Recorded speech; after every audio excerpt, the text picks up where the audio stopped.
దొండ రాంబాబు బుచ్చిపేట జడ్పీటీసీ. తెలిసిన వారికి ఏ కష్టం వచ్చినా అపరాత్రైనా అర్ధరాత్రైనా నేనుంటానంటూ భరోసా ఇచ్చే వ్యక్తి. ఆయన ఒక మంచి వ్యక్తిగా, ప్రజానాయకుడిగా ఆ ప్రాంతంలో అయితే గుర్తింపు పొందారు. అయితే తెలిసిన వారికి మాత్రమే కాదు, తెలియని వారికి కష్టం వచ్చినా తాను ఉంటాను, వారికి న్యాయం వారి వైపు ఉంటే ఖచ్చితంగా వారికి సపోర్ట్ చేస్తానంటూ మరొకసారి నిరూపించారు దొండ రాంబాబు. ఏదైతే ఏజెన్సీ ప్రాంతానికి చెందిన ఒక వ్యక్తి గంజాయి కేసులో ఇరుక్కున్నారు. అయితే తను తప్పేది లేదని తెలుసుకున్న దొండ రాంబాబు అయితే స్వయంగా స్టేషన్కి వెళ్ళారు. ఆ బాధితులకి అండగా నిలబడ్డారు. వారిని బయటికి తీసుకొచ్చే ప్రయత్నం కూడా చేశారు.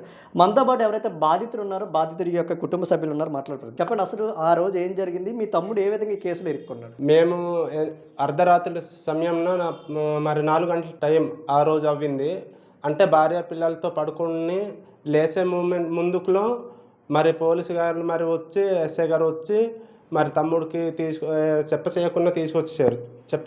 తీసుకొచ్చిన రమేష్, బందవీధి. తమ్ముడు ఉండేది బందవీధి, నేను ఉండేది సరియపల్లి మధ్యగారు ప్లేసు పెదబయలు మండలం మాది.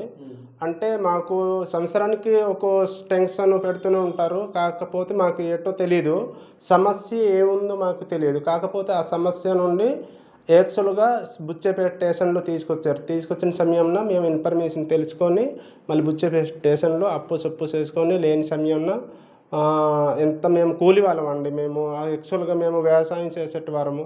కానీ మాకు అలాంటి సమయంలో మాకు ఇబ్బంది పడింది. కాకపోతే ఇక్కడ వచ్చేసరికి మాకు కొద్దిగా ఆ రోజు పొద్దున ఉన్నప్పుడు కూడా పోలీసుడు వచ్చి ఏమైందని అడిగేవాళ్ళు లేరు. కానీ సార్ ఏం జరిగింది ఆ రోజు? మీ తమ్ముని ఏ సమయంలో తీసుకొచ్చారు? ఎవరు తీసుకొచ్చారు? పోలీసు అంటే బుచ్చేపేట స్టేషన్లో ఎస్ఐ గారు తీసుకొచ్చారనమాట. అంటే ఏం చెప్పారు? అంటే గంజా కేసు కిందననేసి మాట్లాడి చెప్పారనమాట. అక్కడ అంటే అక్కడ కూర్చుందాం అంటే అక్కడ కూర్చోకండి, వెళ్ళిపోండి బయట అన్నారు. అంటే మీ తమ్ముడిపై ఇంతకుముందు కేసులు ఉన్నాయి? గంజా కేసులు ఏమి లేవండి. కేసులు ఏమి లేవు. అనుమానం కిందనే తీసుకొచ్చారు. అనుమానం కిందనే కొద్దిగా ఎంక్వైరీ చేశారు. మీకు సమాచారం ఎవరు ఇచ్చారంటే మరి ఇక్కడ మరి అంటే మా మరదలు చెప్పింది అనమాట. మరదలు చెప్తే మేము అలర్ట్ అయ్యి అప్పుడు స్టేషన్కి పరపరమని పరిగెట్టడం అంటూ జరిగింది. అలా జరిగిన తర్వాతన అప్పుడు బుచ్చేపేట స్టేషన్కి వస్తే మార్నింగ్ నుండి వచ్చి కూర్చుంటే ఎవరు అడిగేవాళ్ళు లేరు, ఏం చేసేవాళ్ళు లేరు. అప్పుడు ఒక ఇద్దరు అన్ని వాళ్ళు వస్తే స్టేషన్కి వస్తే అప్పుడు ఏంటి సమస్య అనేసి అడిగితే మాకు ఇలాంటి సమస్య ఉంది అనేసి అతనితో చెప్తే అప్పుడు మీకు ఇలా ఈ సమస్య సాల్వ్ అవ్వాలంటే మీరు అక్కడ వడ్డది దొండ రాంబాబు గారి దగ్గర మీరు వెళ్తే కనుక ప్రాబ్లం సాల్వ్ అవ్వదు అనేసి అంటే మేము మళ్ళీ వెంటనే బైక్ వేసుకొని వెళ్ళి సార్ దగ్గర వెళ్ళి మీట్ అయ్యి మళ్ళీ ఫోన్ చేసి సార్ని ఇలా ఉంది పరిస్థితి అంటే అసలు ఆ రోజు చాలా ఇలా యాక్సెప్ట్ చేస్తారని అనుకోలేదు మాకు. అంటే యాక్చువల్ కొంతమందిలో అయితే నిజం చేసుకోరండి. అంటే ఆ సార్ గారు మాకు అర్ధరాత్రిన వచ్చి మమ్మల్ని యాక్సెప్ట్ చేసుకొని తమ్ముడు గురించి తెలుసుకొని తప్పు ఏంటి రైట్ ఏంటి, తప్పు అంటే తప్పు అనండి, రైట్ అంటే రైట్ అనండి అనేసి చెప్పమని ఎస్ఐ గారితో కొద్దిగా మాట్లాడారు. మనోజ్ కుమార్ సార్ కూడా కొద్దిగా మంచి ఆయననే. అంటే ఆ సార్ వల్ల కూడా కొద్దిగా ఏంటంటే కేసు ఫైల్ అవ్వకుండా చూసుకున్నారు. పైగా ఈసారి ఆ సార్ కూడా ఇద్దరు కూడా చెయ్యలేదు కాబట్టి అవునండి. ఇప్పుడు అందరు అయ్యి మరి అండంగా నిలబడ్డారు. మేము ఈ రోజుల్లో మరి మా మరదల వాళ్ళు, మా తమ్ముడు వాళ్ళు, భార్య పిల్లలు, మరి చైర్మన్ మేడం కానీ వీళ్ళందరూ నాయకులు చాలా మంది మాకు హెల్ప్ చేశారండి. అంటే అవునండి.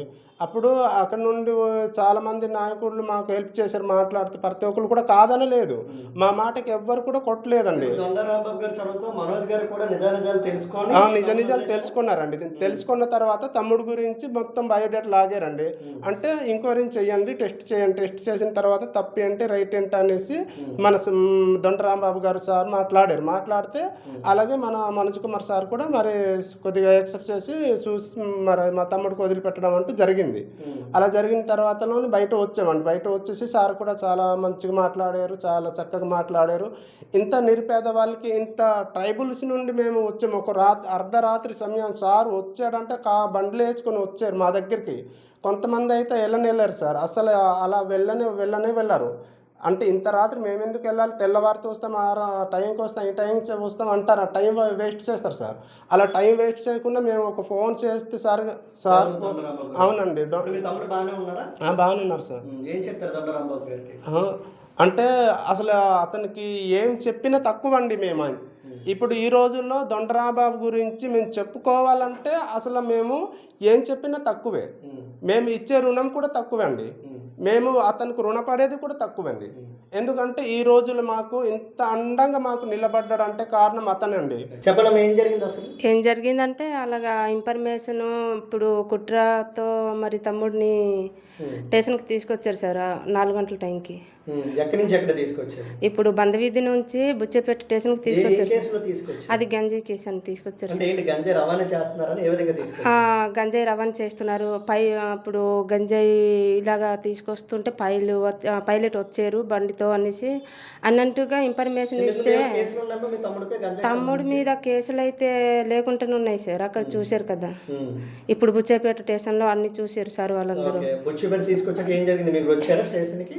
ఆ స్టేషన్కి వచ్చాను సార్. నేను వచ్చేటప్పుడు నాకు దొండరాం బాబు సార్ కూడా చాలా హెల్ప్ చేశారు. ఏం చేశారు? ఏ విధంగా చేశారు? ఏ విధంగా అంటే నేను సార్ మాకు ఇలాగ అన్యాయం జరిగింది తమ్ముడి మీద ఇలా తీసుకువచ్చారు తమ్ముడిని స్టేషన్ కంటే గంజాయి కేసు అంటే నేను రానన్నాడు. సార్ ఒకవేళ మీరు తమ్ముడు గంజాయి చేసి ఉంటే కనుక స్టేషన్కి రావద్దు సార్ అనేసి అంటే ఎంక్వైరీ చేశారు. చేసి మళ్ళీ సార్ ఏమన్నాడు, సరే అమ్మ నేను స్టేషన్ దగ్గర వస్తాను మీరు అక్కడ ఉండండి అనేసి అన్నాడు. ఆ గంజాయి అంటే నేను రాను అనేసి అన్నాడు. నా తర్వాత వచ్చాడు సార్. వస్తే మాకు చాలా సహాయం చేశాడు, హెల్ప్ చేశాడు. ఆ హెల్ప్ చేసినందుకు మా వాళ్ళు లేకపోతే ఇప్పుడు సారు హెల్ప్ చేయకపోతే మా వాళ్ళు రోడ్లో పడవలసింది సార్. అది సార్. కేసు ఏం లేదు సార్. ఇప్పుడు పర్లేదు. ఇప్పుడు తమ్ముడికి పడని కుర్రోడు ఉండేడు సార్. అతను దొరికిపోయాడంట అక్కడ ఇక్కడ అంటే వేరే దగ్గర దొరికిపోయి అక్కడ స్టేషన్లో అక్కడ 6 ఉండేరు. ఈ అబ్బాయి ఊర్లో తప్పుకొని వచ్చేసాడు. వస్తే మా తమ్ముడు పైన చెప్పాడు పేరు. వదిలేశారు. ఇప్పుడు